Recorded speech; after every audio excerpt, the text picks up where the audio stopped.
할렐루야. 지난 한 주 동안 평안하셨습니까?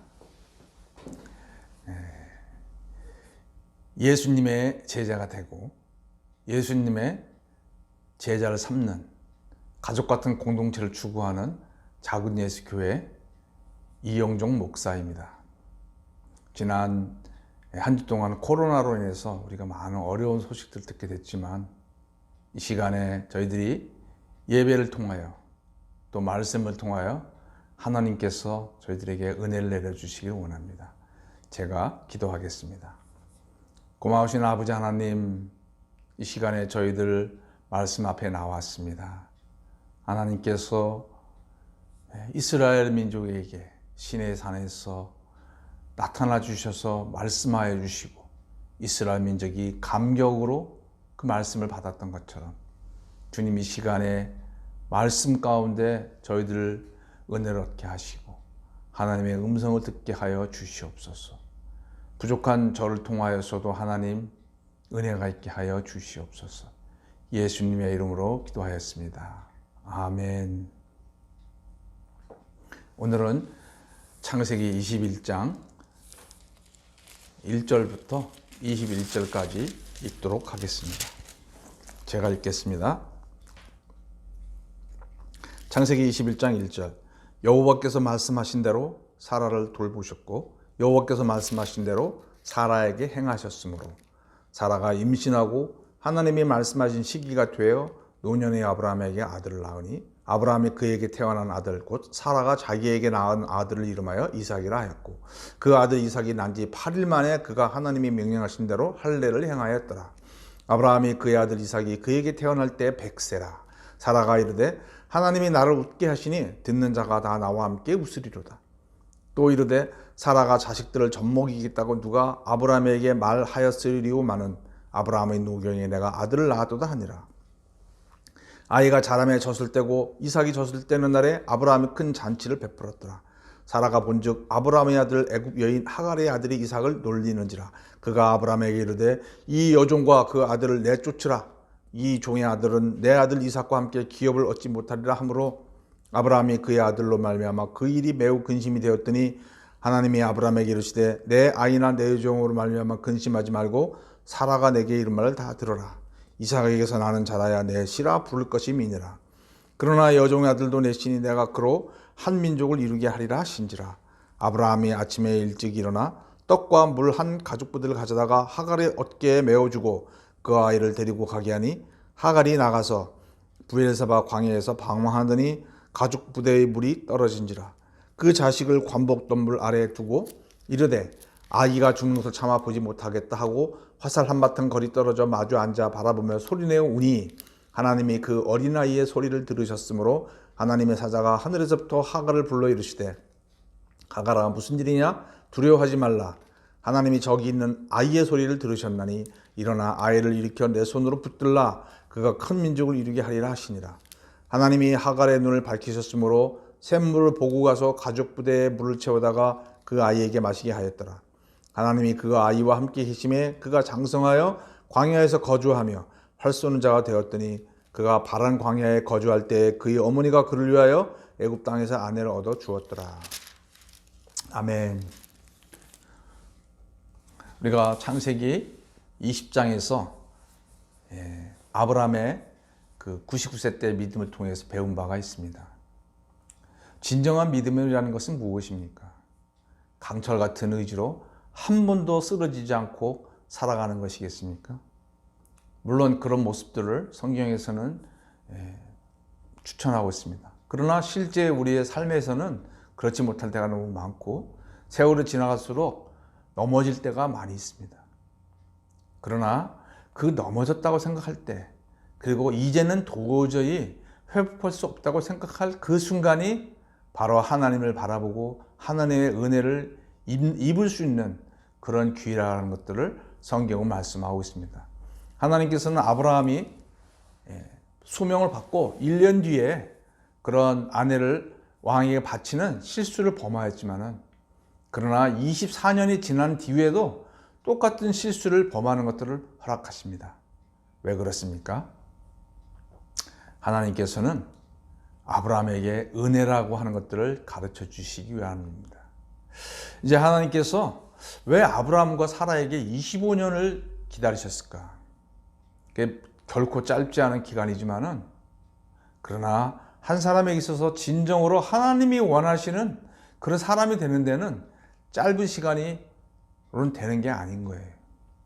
우리는 짧게 뭔가 인텐시브 코스, 그래서 짧은 시간에 아주 강렬하게 어떤 훈련을 받고 하나님의 사람이 되기를 원합니다. 그러나 성경에서는 그렇게 우리가 쉽게 변하는 존재가 아니라고 말씀하고 있습니다.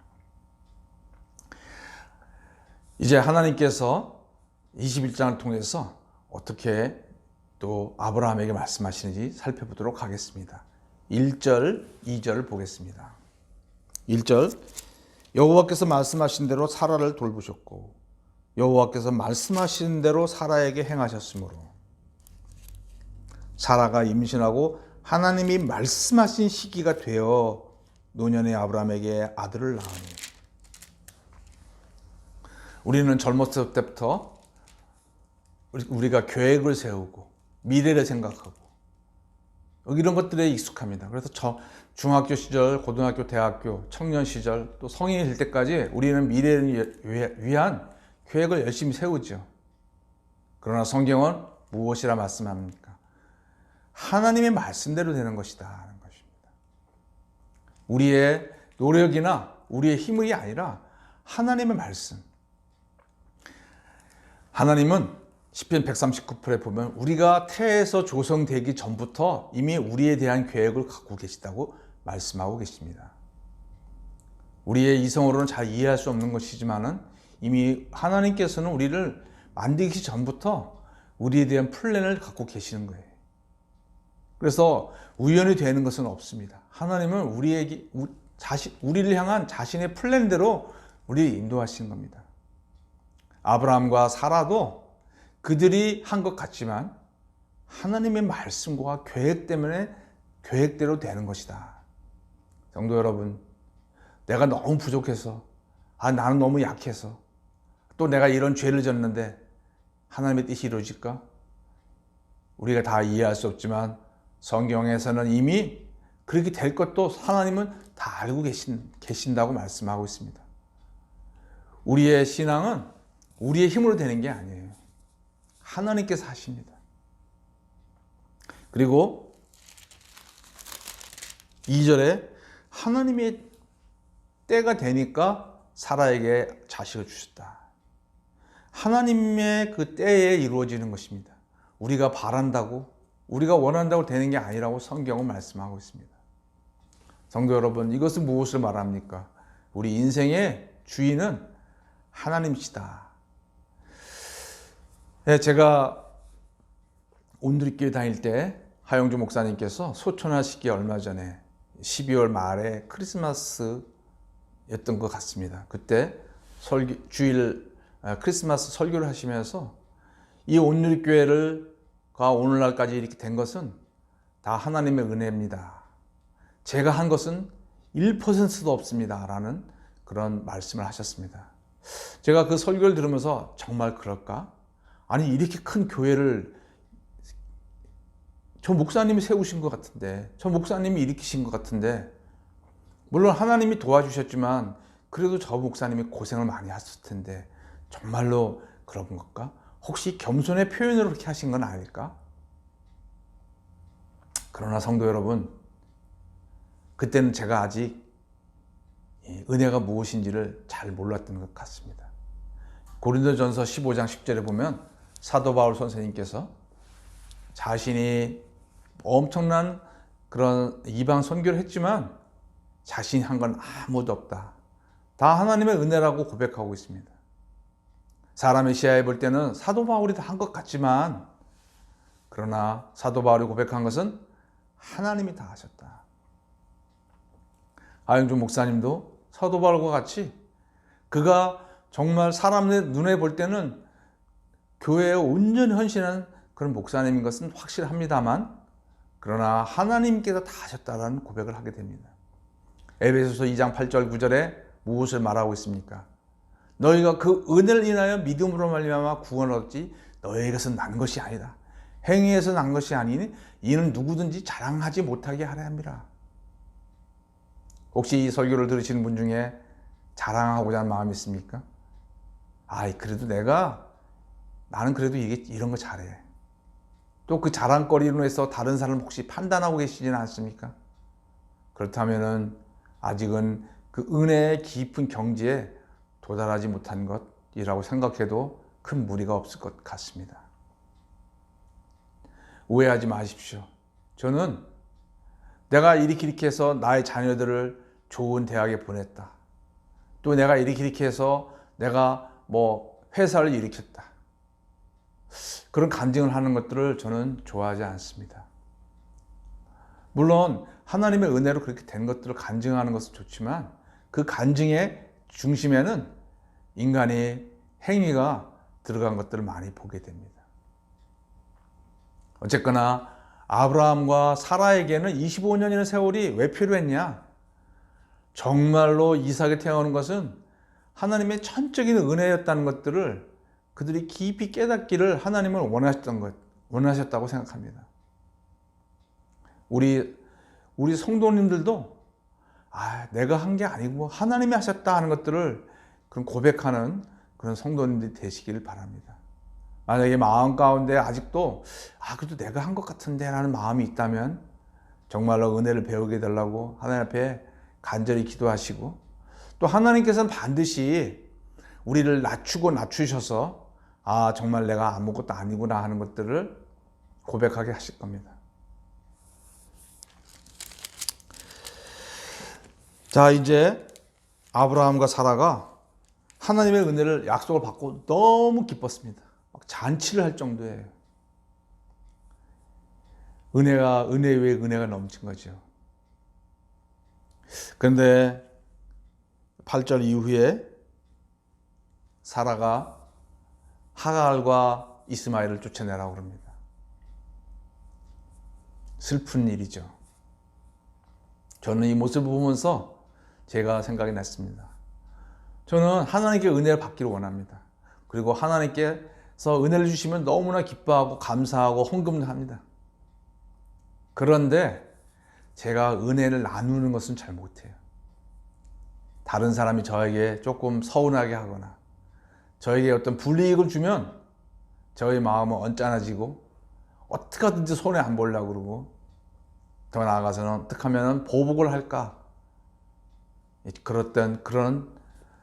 아직도 그런 모습에서 헤어나지 못하는 저의 모습을 보게 됩니다.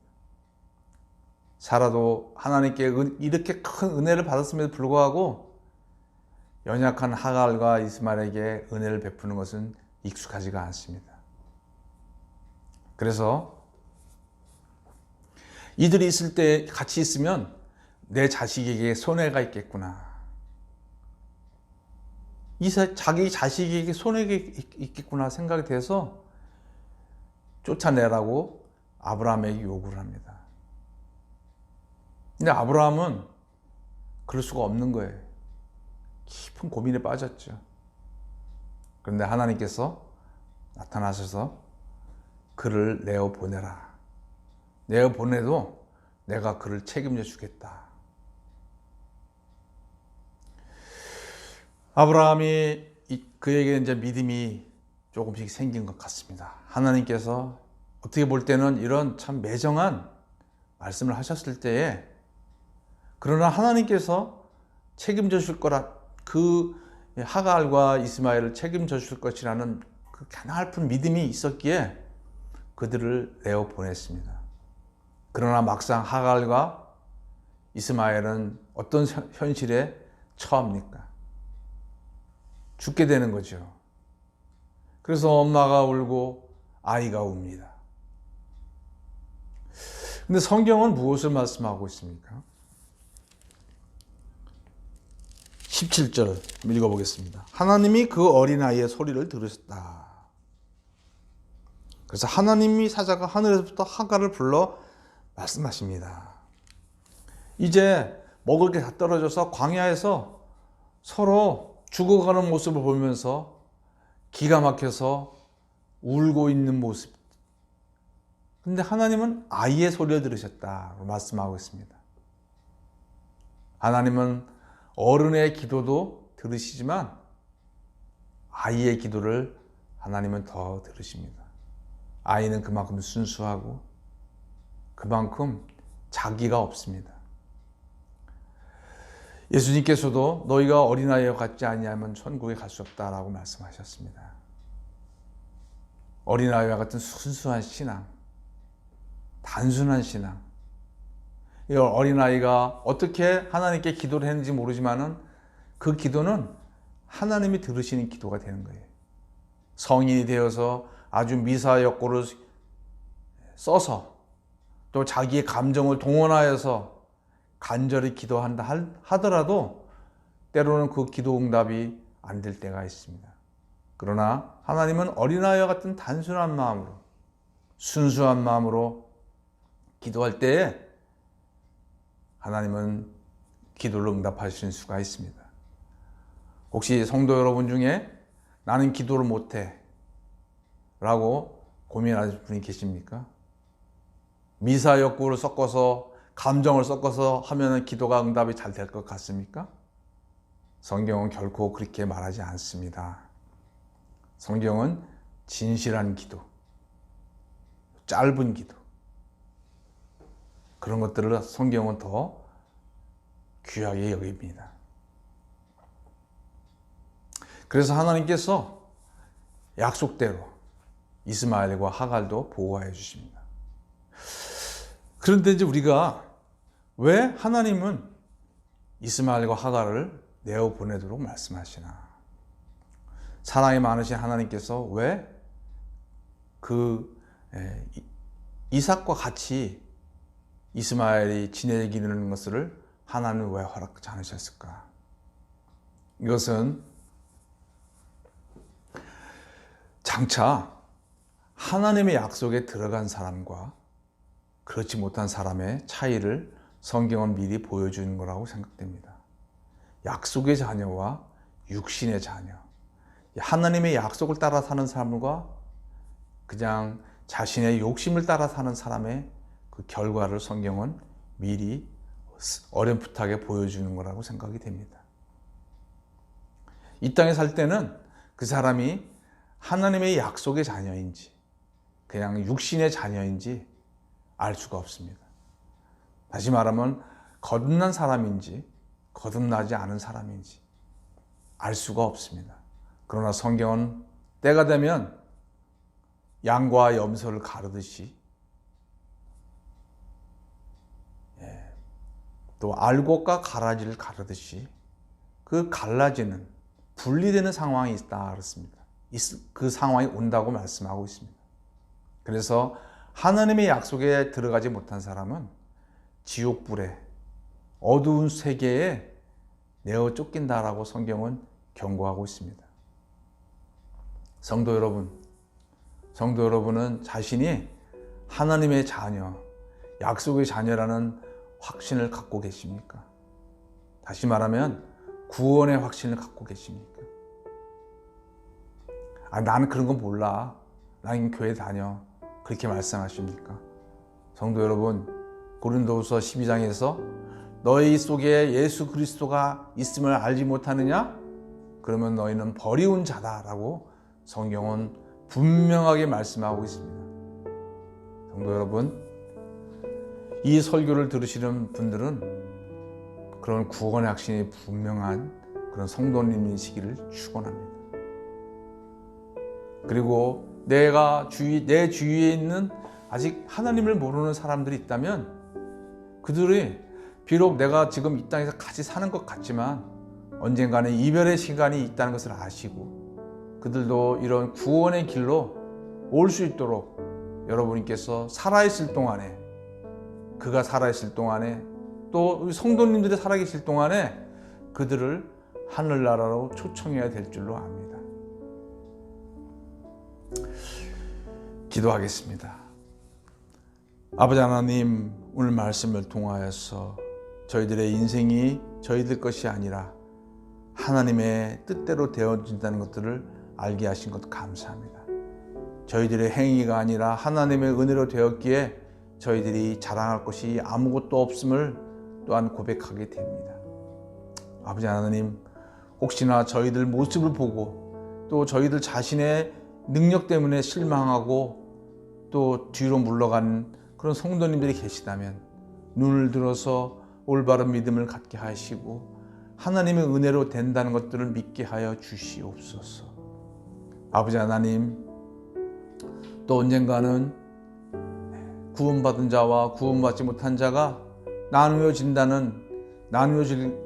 그런 시기가 온다는 것을 저희들 알고 있사온데 주님 도와주셔서 저희들이 먼저 구원의 확신을 갖게 하시고 아직 구원을 확신하지 못하거나 구원받지 못한 자가 있으면 그들을 하늘나라로 또 구원에 확신하는 그런 삶으로 인도할 수 있도록 하나님 저희들을 사용하여 주시옵소서. 아버지 하나님, 특별히 구하옵는 것은 코로나가 점점 창궐하는 이 시기에 아버지 하나님, 저희들에게 어려운 이야기들이 들려오지만 저희들의 눈을 들어서 더욱 하나님을 바라볼 수 있도록 도와주시고 하나님의 음성을 들을 수 있도록 하나님 저희들을 붙들어 주시옵소서. 이 모든 말씀을 예수님의 이름으로 기도하였습니다. 아멘.